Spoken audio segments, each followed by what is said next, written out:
Hi everybody, Healthy Prepper here. Today's topic is preppers. Are you going to survive the stress of it all? It's a good idea to be very honest with ourselves that at some point in life we may face our own SHTF situation. And whether it's a global situation, a national situation, or a personal situation, surviving the stress of it all will become paramount to survival. And no matter how many preps you have tucked away, no matter how many best laid plans of mice and men you have, the sudden shock or the intensity or the overwhelm or the reality may hit you differently than you expect. And I think it's a very good idea to think about this ahead of time. How might you experience this severe stress? How might you deal with it long term? And what are some things that you can do to survive the stress itself? So let's just take a look at it can be any SHTF situation in your mind which would be cataclysmic to you. Life as you know it has ceased to exist. Normalcy is out the window and you're dealing with a completely different world as you know it. Maybe there is no law and order anymore. Maybe it's a pandemic that has hit and people are terrified, paralyzed in fear, hiding inside. Maybe it's enormous amounts of violence that are occurring and you are absolutely freaked out.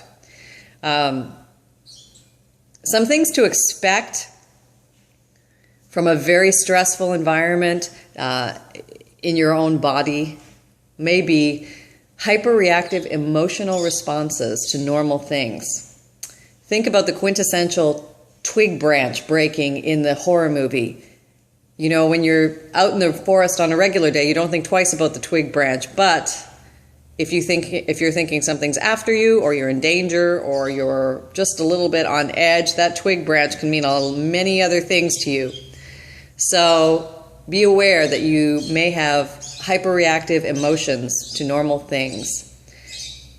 You may be also dealing with unexpected grief. Let's say you're the best prepper in the world and all is going well, but somehow in this event you lost a loved one and that completely threw you for a loop.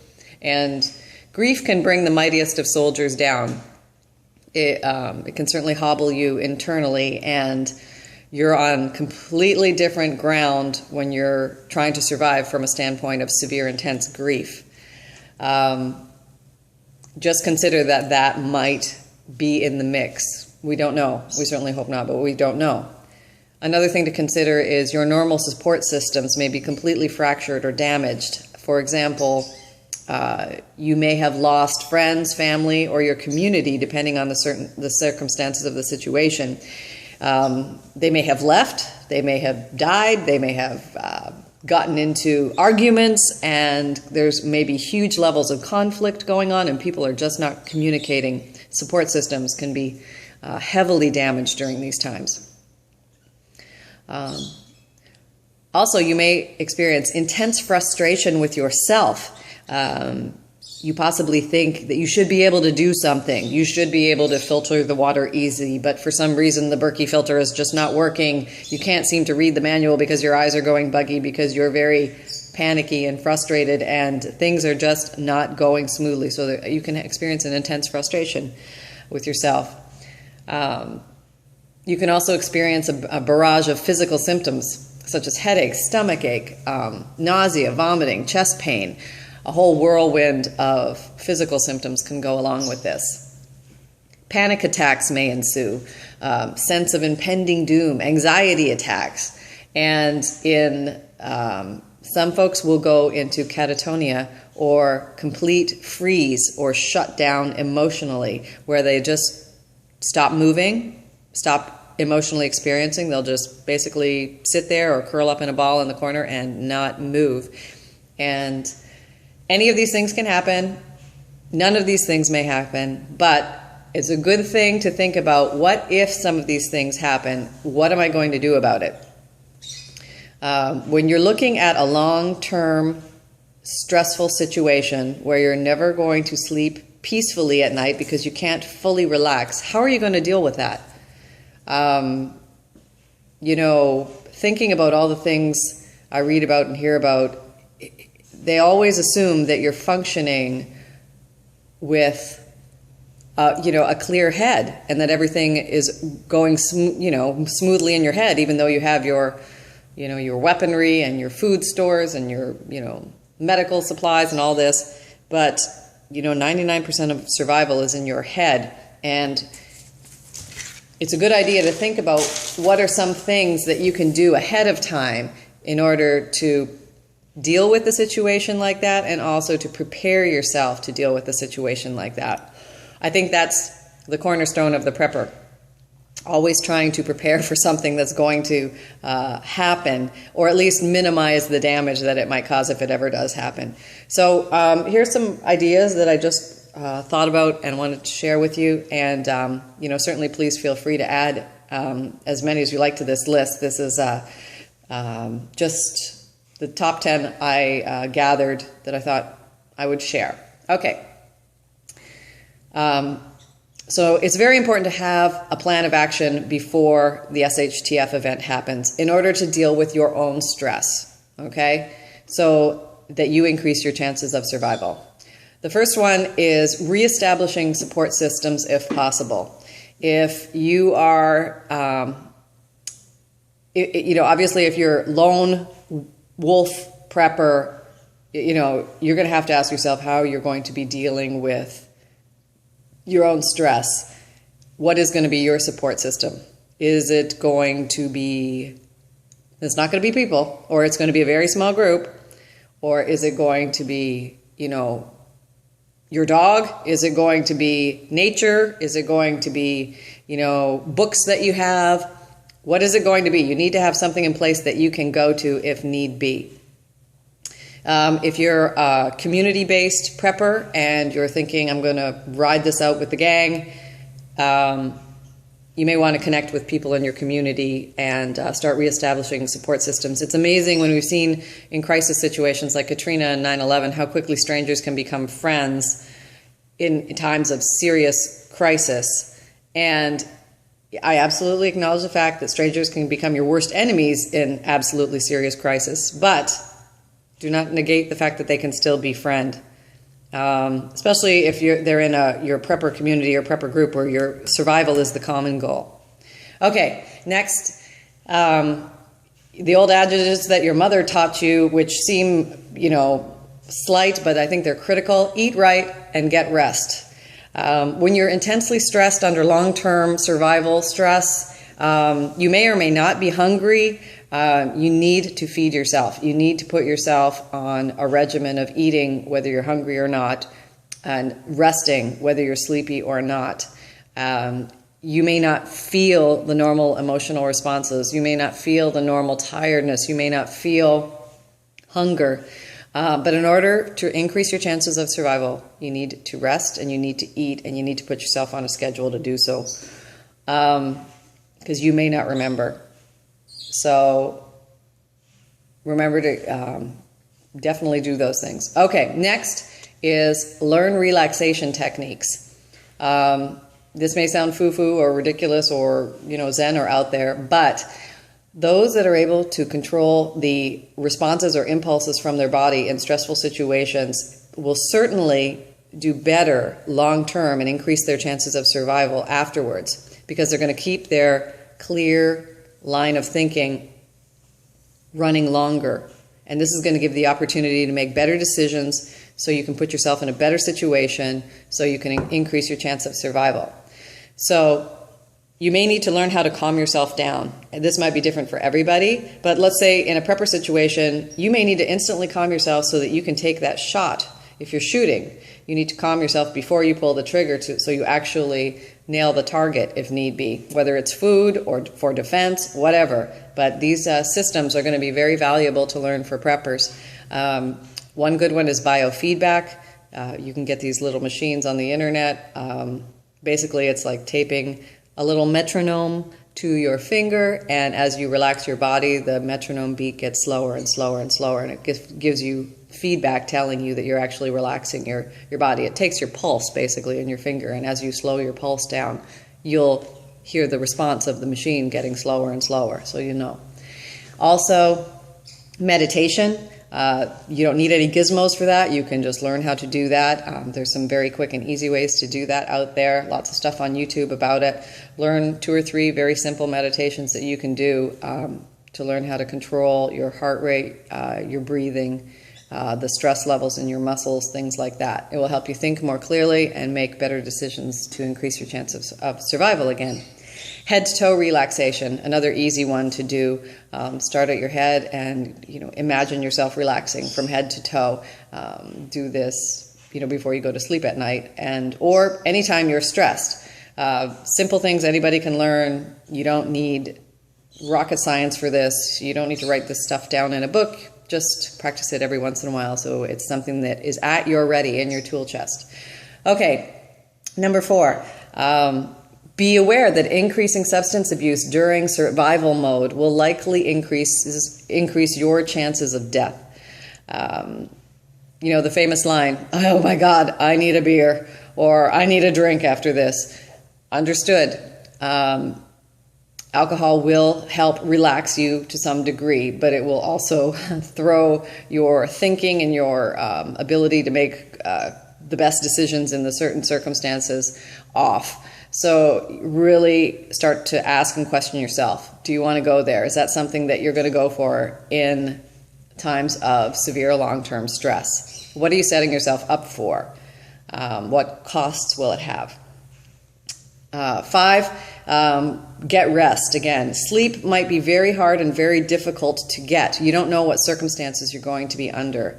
There may be no downtime. It may be go, go, go, go, go because you don't know what's coming from which direction and you are under fire or under the gun or you are running for your life and you don't know where or when to stop and there's no light at the end of the tunnel. You see nothingness everywhere you go and there's no time for relaxation. In times of long-term stress, the physical human body needs to rest. It needs to sleep. The sooner you can get it back into a regular regimen of sleeping, even if it's hard, even if it's broken up, even if it's short-term, lousy sleep, some sleep is better than no sleep. Decision-making capabilities will go through the floor when you are tired, when you are cold. So you need to keep the body warm as well. Do your best to keep your body temperate, whatever is comfortable for you, not overheated or overcooled. So you get the rest and you keep your body environment as comfortable as possible. These are simple things that you can do, that you have control over to some degree, that will give you more of a sense of control, which tends to take the panic and the anxiety and the stress notches down a little bit. So these are some tips that might assist in that department. Okay. Number 6, establish routines. Well, we've discussed some of these already. The eating, the sleeping, you can even add exercising in there, which is an excellent way to burn off some extra stress if you're dealing with long-term survival anxiety and stress. It's amazing how much stress burns calories. You do not want to stay in that hyper stressed out mode for long periods of time. You are going to be going through your food sources too quickly. You're going to be going through your body's stores of energy too quickly. All right, whether you're hungry or not and you don't feel like resupplying the food to your body, you need to eat and you need to get your body back down to somewhat of a baseline. Okay, number 7, have 2 or 3 mental games that you can play to relax yourself. These are things that you can use anywhere. These give your brain and your body a break from constant panic thinking. It could be as simple as saying the alphabet backwards or, counting by 7s. Anything to occupy your brain so you can keep it focused on one task at one time. And that way the panic and the anxiety and the stress will start to calm down a little bit because you're more focused on one thing. You can do this if you're sitting in a tree waiting for somebody to come by. If you're on guard, if you can do this in many different situations. If you're waiting for help to come, let's say you're in a natural disaster and you're absolutely freaking out, and you can do nothing but wait because you're possibly stuck at the top of a house waiting for somebody to come along to save you from the floodwaters. You've got to have mental games or tricks or tips you can do with yourself to occupy your brain so your brain functions for you and not against you. Number 8, do something, do anything. Keep your mind focused on a task. You can consider helping another person because that gives you this sense of control, and it can also make you feel better about yourself. This is a good thing to do. If you do have other people around, assist them in getting to a better, more calm place. Plus, also, it takes the focus off of you. When you're not self-focused constantly, then you're actually applying your energies towards one other task. You're calming yourself down. It's like a Zen experience, the art of motorcycle maintenance, where you're eternally fixing that motorcycle bike, and you really know in your heart you're never going to fix it, but it's just the process makes it feel better. All right. Number 9, expect breakdowns and lapses in motivation and just allow them to happen. You're under a long-term survival, severely stressful situation. And as far as I know, nobody's superhuman. And, expect to fall flat on your face, and you don't know what your emotional responses are going to be. You could be the biggest, toughest guy and find yourself bawling like a baby. You could be the biggest, toughest girl and, find yourself wanting to crawl under the covers and just say, forget it, I'm going to die here and not do anything anymore. Expect those and know they'll pass. Breakdowns and lapses in motivation will move through as long as you keep moving your focus onto something different. If you stay focused on how awful everything is, it will stay awful in your mind, and that will kick in your panic attack, your fight or flight response, your anxiety, your stress to higher degrees. What you do have control over is what you think about. So choose a focus of what to think about and keep thinking about it. And don't beat yourself up about it. These things are going to happen, and then just move on. Move on from there. And then 10, talk about it when you can. Communicate with others, because odds are you're not the only one experiencing these things. And that's part of reconstructing your support system, to talk. And in the end, just keep doing something. If you don't know what to do and you're in absolute terrified paralysis, keep doing something simple, something Zen-like. It will help you slow your mind down. Collect firewood, chop it, filter water, fish, do whatever it is, but occupy your mind, use your mind, let it become your friend and not your enemy. And so those are my ideas. If you have any other ideas, I would certainly love to hear them.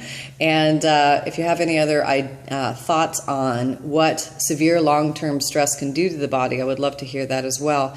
I know there are people out there who've experienced horrific things, and it's wonderful to learn from those who have gone through horrific experiences to hear how they made it through. What did they do? What made the difference? Got big open ears here. So thanks, everybody. Happy and healthy prepping, and stay calm.